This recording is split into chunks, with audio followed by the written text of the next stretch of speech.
आणि सुनावणीनंतर आता वाल्मिक कराडला न्यायालयीन कोठडी सुनावलेली आहे आणि त्याला घेऊन जातानाची दृश्य सध्या आपण बघतो आहोत एबीपी माझावर।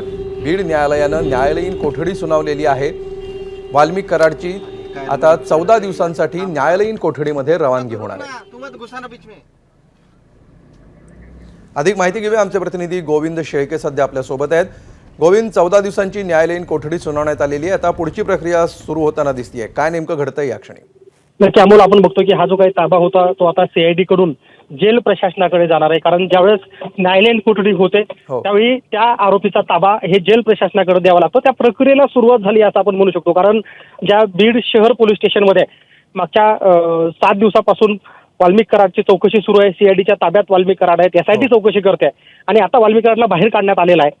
सकाळीच न्यायालयीन कोठडी सुनावल्यानंतर वाल्मिक कराड यांना आता वैद्यकीय चाचणीसाठी नेलं जाईल आणि त्यानंतर कोणत्या जेलमध्ये ठेवलं जाईल, कारण यापूर्वी सुद्धा संतोष देशमुख हत्या प्रकरणातील जे आरोपी आहेत त्यांना वेगवेगळ्या जेलमध्ये ठेवण्यात आलेलं आहे। बीड जेल त्यांच्यासाठी सेफ नसेल अथवा कायदा सुव्यवस्थेचा प्रश्न निर्माण होऊ शकतो, म्हणून कदाचित वाल्मिक कराडला सुद्धा बीडच्या जिल्हा कारागृहामध्ये ठेवलं जाणार नाही अशी माहिती मिळते। पण ते कोणत्या कारागृहामध्ये घेतलं जाईल किंवा त्या संदर्भातली पुढची प्रक्रिया थोडीशी आपल्याला पाहण्यास थोडं थांबून सांगावं लागेल। कारण आता आपण बघतो की बीड शहरातील शहर पोलीस स्टेशनमधून वाल्मिक कराडला बाहेर काढण्यात येत आहे। आधी त्यांची वैद्यकीय चाचणी केली जाईल आणि त्यानंतर त्याला कारागृहामध्ये सोडलं जाईल।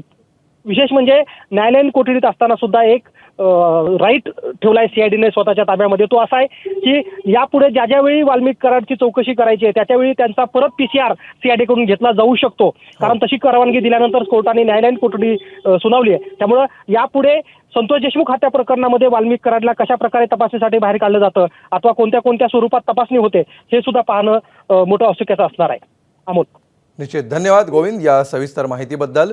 बीड कोर्टानं न्यायालयीन कोठडी सुनावल्यानंतर आता वाल्मिक कराडला पुन्हा पोलीस प्रशासनाच्या ताब्यात देण्याची प्रक्रिया सुरू होते आहे।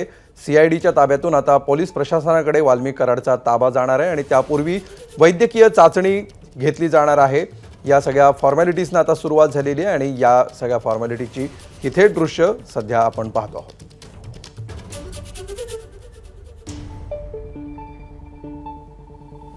पोलीस कराडला घेऊन आता कारागृहाकडे रवाना झालेले आहेत। वाल्मिक कराडची सीआयडी कोठडी संपलेली आहे आणि आज ही कोठडी संपल्यामुळे पुन्हा एकदा सुनावणी घेण्यात आली।